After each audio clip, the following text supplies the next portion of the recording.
to perspirate. Get all sweaty and hot and bothered. That's for another conversation. All right, let's go. Facebook. Press record in 3, 2, 1.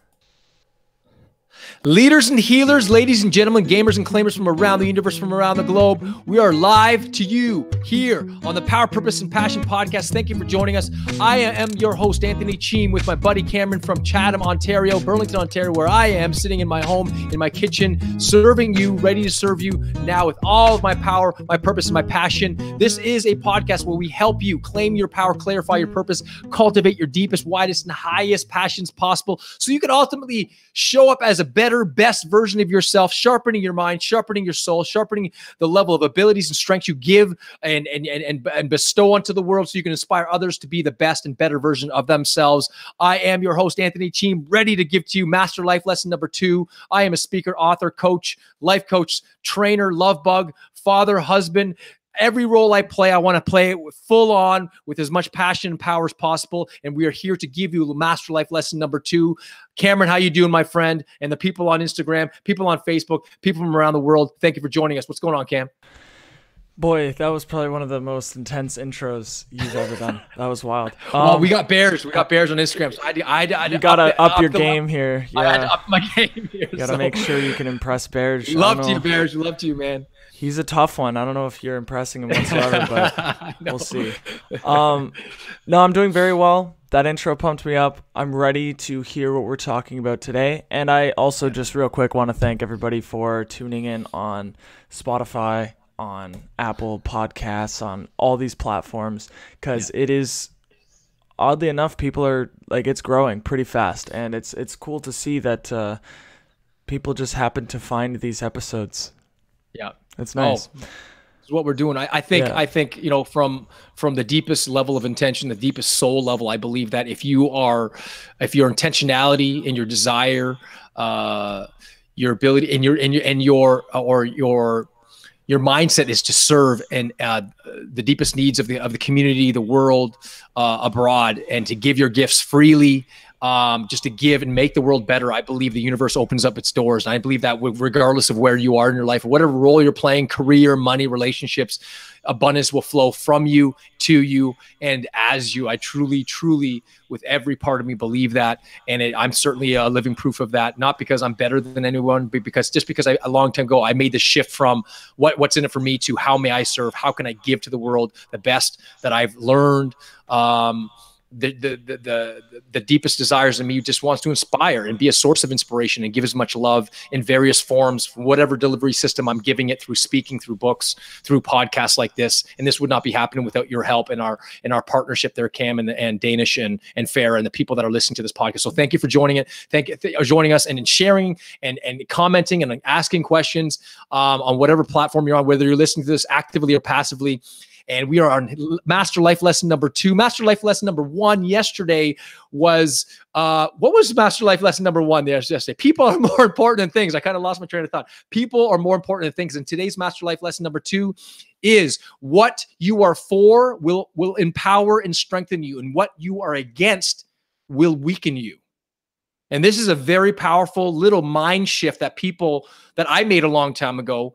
And a great example of this is when Mother Teresa said a long time ago, people approached her in the Vietnam War asking her if she would march in the anti-war rally. And she said no. And they were kind of devastated, like, wow, Mother Teresa saying no to the anti-war rally. But then she had something so profound to say. She said, if you have a pro-peace rally, I will be there. And so what you always fight against will weaken you. You just basically become a mirror image of that which you're trying to fight. Or someone that, let's say, for example, you kill a doctor that's killing people, let's say euthanasia, or just killing people, and you decide to kill the doctor. Well, that could be justice, but guess what? You then have evil on both sides of the coin. You're trying to destroy evil with more evil. It's like, if you want to be healthy, you would not study disease.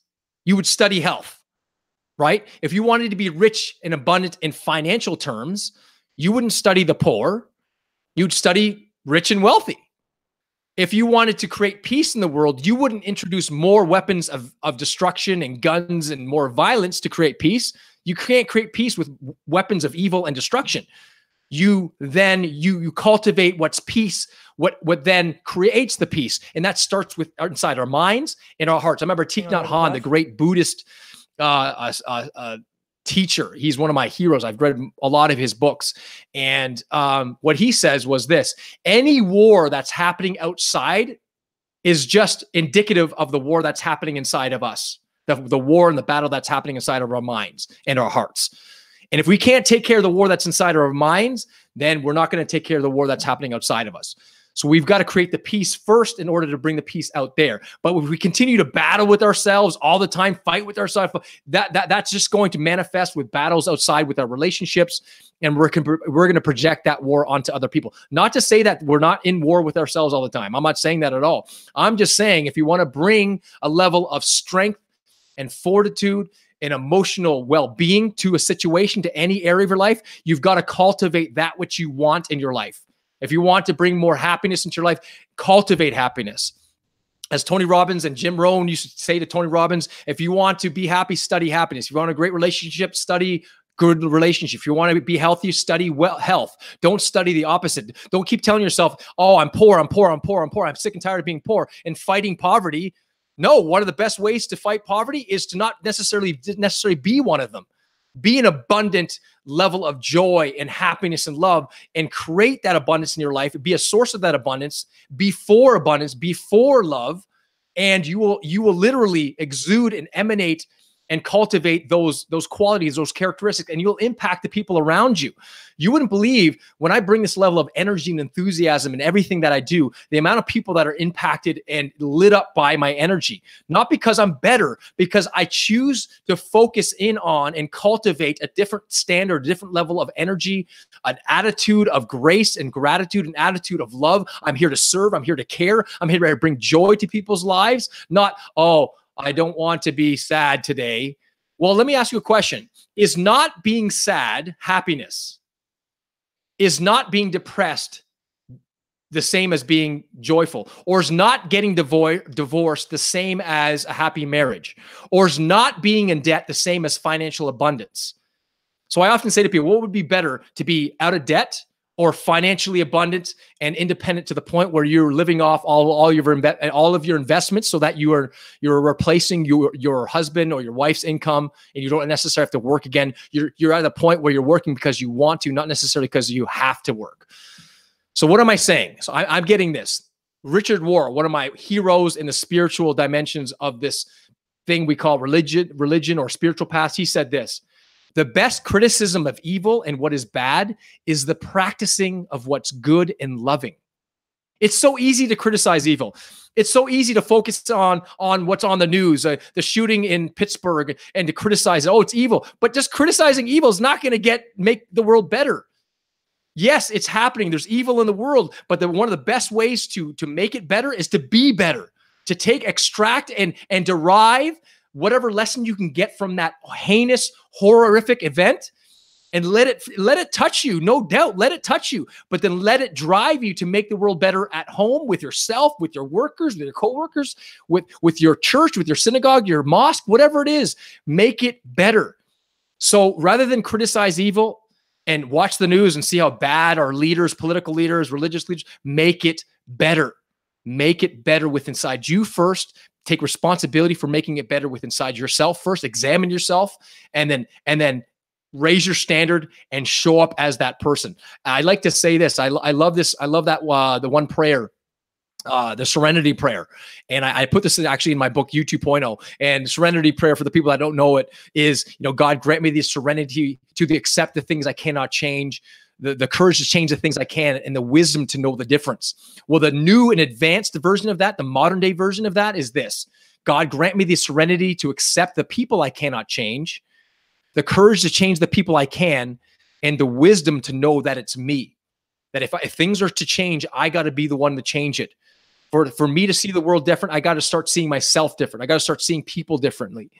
And that takes guts to get yourself out of that. this hypnosis that we are victims of our environment, that we have no control over ourselves and our attitude. That's literally the last thing, the last refuge of the freedoms, as Viktor Frankl said, is to choose our attitude regardless of what circumstance we find ourselves in.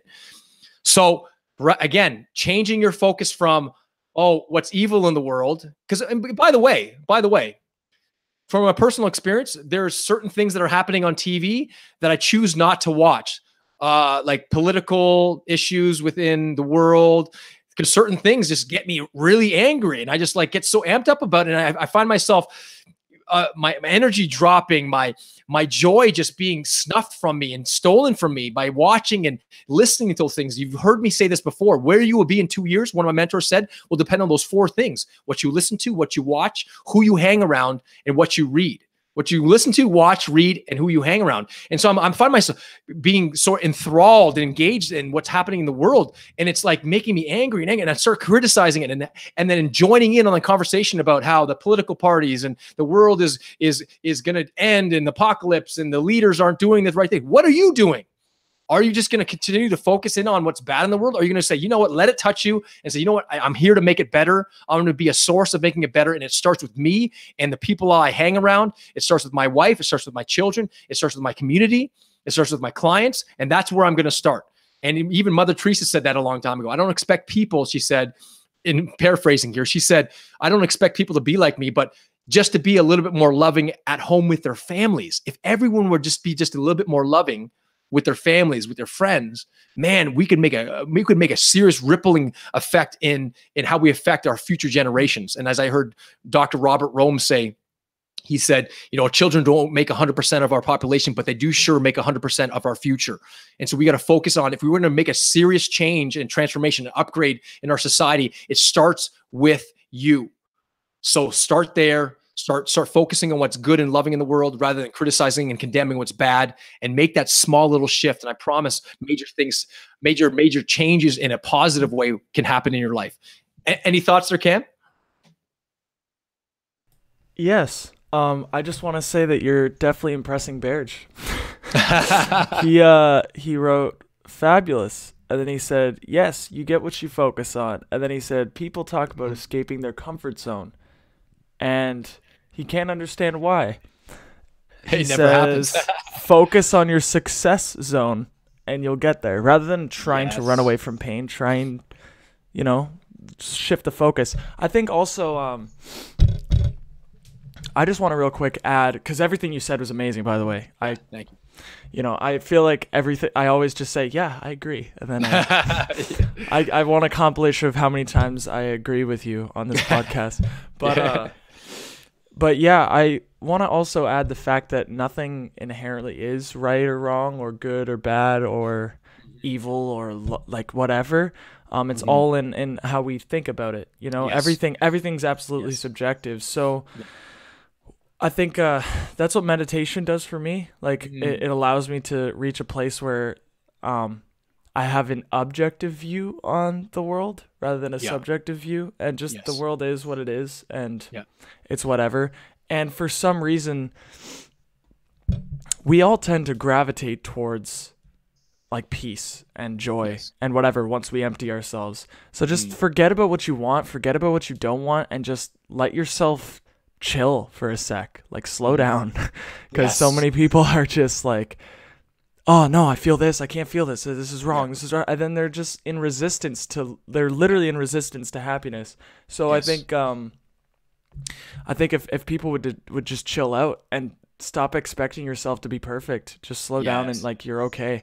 And I think naturally you'll end up gravitating towards, and obviously it's not that easy, but for me anyways, once I just actually let go, like 100%, which is not an easy thing to do. Once I finally do like that kind of thing, I naturally gravitate towards just raw and pure joy and actual peace, and not feeling like there's 10 tons on my shoulders. So that's just something I wanted to add. Well, you know, you make a tremendous point. I think we are drawn to joy and love, inclusivity, and compassion and love. And I remember that reminds me of that study that was done at MIT with a bunch, I think, 10-month-old babies. And what they did, where they showed these 10-month-old babies this play, of the Good Samaritan play. And it was like this person was walking up this hill, and then the second doll came up and helped that person up the hill. And then there was a third person that kicked one doll down, and then they wanted to see which babies, they put the 3 dolls in front of the babies. And I think it was 80% of the babies chose the Good Samaritan, the doll that helped the one doll up the hill. And I think they repeated that test a number of times with the same conclusion that, you know, at a core level, at an intuitive level, at an inherent level, that we're drawn to people that are with kindness and love and joy. In fact, the people that I'm most drawn to are the people with that display the highest level of compassion and love for people. Like, I have a few people in my life that display that level of love and kindness and purity and joy, that I'm like, wow, that I want to be more like that. And it's like that story where there's this Zen master who's sitting by a river, and she's just sitting there, you know, observing the river and in the moment, at peace in the moment. And she looks down at the river and she finds this beautiful rock in the river, and she puts her hand inside, pulls it out, and puts it in her satchel. And at that moment, there's this person that runs out of the bush, and he's screaming, "Help me, help me!" And this woman, this Taoist Zen master, says, how can I help you? He said, you know, I need food. You know, our village has been ransacked and we have no home. We have no food. I need to find food. Do you have any money I can borrow? And the Zen master goes into her purse or satchel and about to give this man money. And the man sees this rock. He says, "Wow, where did you get that rock?" And the Zen master said, "Oh, I found it in the river." And he says to her, "Did you know that rock is priceless? It's worth like a lot of money?" And the Zen master said, "No." And the Zen master proceeded to give the rock to this poor man without thought. And the man said, are you seriously going to give this to me? He said, "Yes, you need it more than I do. Go sell it and you know, feed your family." And the man ran back in the bush. Next day, the Zen master was sitting by the river, you know, doing her thing as Zen masters do, totally in the moment in nature. And the same man jumps out of the bush. He runs up to the Zen master, and the Zen master said, "Is everything okay?" He said, "Yeah, everything's fine. Thank you for giving that to me." He's like, "But I want to give it back to you." And the Zen master was perplexed, saying, "Why do you need it more than I do? Why aren't you using this to feed your family?" And he said this, so profound. He said, "I want something more than this rock. I want what's in you that allowed yourself to give this to me freely without thought of return. I want to learn what you have in you that allowed you to kind of free yourself from your ego and give this to me freely. Teach me how to be like that." So I think the lesson of that is not only just about compassion and love, it's about the importance that, as you said, so Cam, that we are gravitated to nicer things. There's nothing wrong with that, to nice cars and to aesthetics in our environment, to make our house look good, to make money, to feed our children. There's nothing wrong with that. Creature wants, nothing wrong with that. Nothing wrong with creature wants, as long as they don't own you. But that story tells to me that there's at a deep, deep, profound, intuitive level, people are drawn to compassion and love, more spiritual characteristics, more so than just material things. So I absolutely agree with you there, Cam. I think we need to find ourselves in that flow of music, of life, that when music is created in peaceful and joyful moments of giving of ourselves, that the greatest song, the greatest music is humanity at love and caring for ourselves and caring for the people around us. That is the greatest song. That is the greatest music. And there's no greater wisdom than to live love in the moment for yourself, for your others, so you can be a greater source of love for others in whatever role or delivery system you decide to play in. And I hope you guys got a lot out of this session, this podcast. I certainly have. Truthfully, this is unscripted. I'm just giving whatever wisdom I can to this world, because I'm just an instrument of love, as St. Francis says. And that's where we are. That's where Cam and I are. Danish and Farah, Bears. I'm sure you're in that as well. Just wanted to give of your greatest gifts to the people around you, to this world, and leave your mark. And that's where we are. So we hope you enjoyed this Master Life lesson number 2. what you're for strengthens and empowers you, and what you're against weakens and dissipates your power. We hope we got a lot out of this. So to your continued upgrade and evolution, if you like this podcast, Power, Purpose, and Passion, subscribe, like, comment, share it. We hope to see you on tomorrow's podcast at 2 p.m. Eastern Standard Time for Master Life Lesson number 3, and then Thursday, number 4, and Friday, we're going to cap it off with number 5. So to your continued upgrade and evolution, live it up with power, purpose, and passion. God bless you. We love you. And to all of your greatest endeavors and desires, may they be fulfilled. Thanks, guys. We love you.